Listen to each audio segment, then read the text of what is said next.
Hello, my name is Drew Swartz and I'm the Dairy Cattle Extension Specialist here at Utah State University.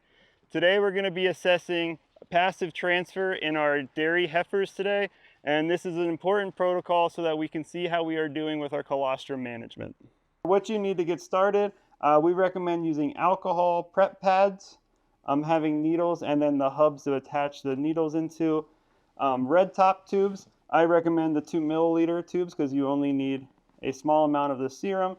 Here we'll have transfer pipettes, one per blood tube.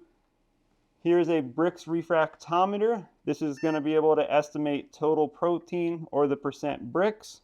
And then here's our centrifuge, which is an optional version for separating the serum from the whole blood. And today we're going to be working with our hutches. We're in the middle of summer, so mid-July. So in order to assess the passive transfer, we're going to need to collect blood from our calves that are between 1 and 7 days old. So we'll walk into the calf hutch or wherever your calves are housed. Okay. So we'll first restrain the heifer here, apply pressure down towards the base of the body to reduce the blood flow of the jugular, and then we'll apply an alcohol wipe to help sanitize the area.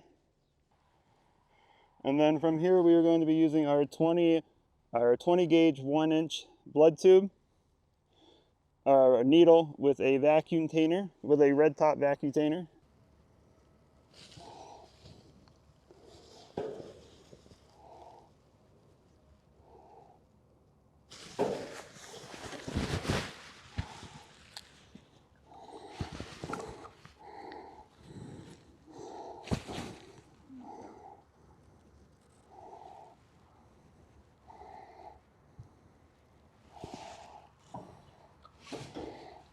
So we recapped our needle, and then here we have the blood sample within our red top tube. So we'll be sure to mix it, and we're going to wait about 30 minutes for it to clot.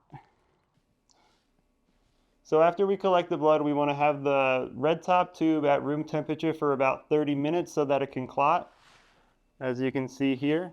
So sometimes it may need up to 60 minutes, but 30 minutes is about normal.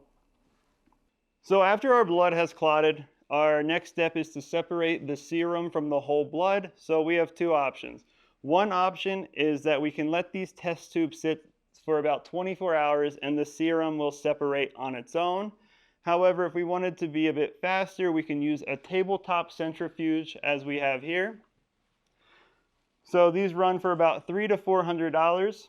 So we can load the test tubes in and have them balanced, and then we will run it for about 10 minutes at 1500 RPM. So when the centrifuge is complete, you'll see that we have our serum on the top, which is separated, and the other blood components now on the bottom. We'll set it up for measuring Brix using the refractometer.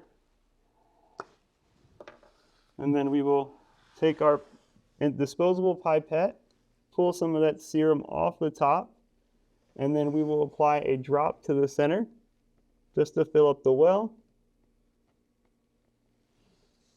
And then we will close the lid and press go.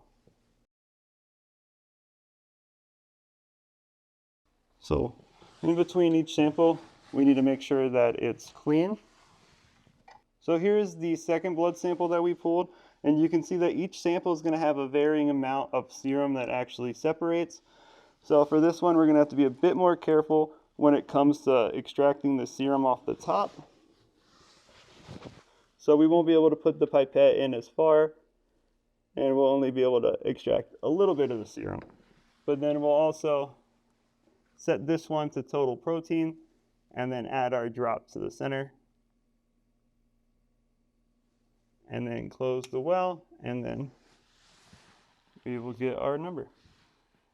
Yeah, so this is 5.7 grams per deciliter, which is going to be estimating the total amount of protein in the blood.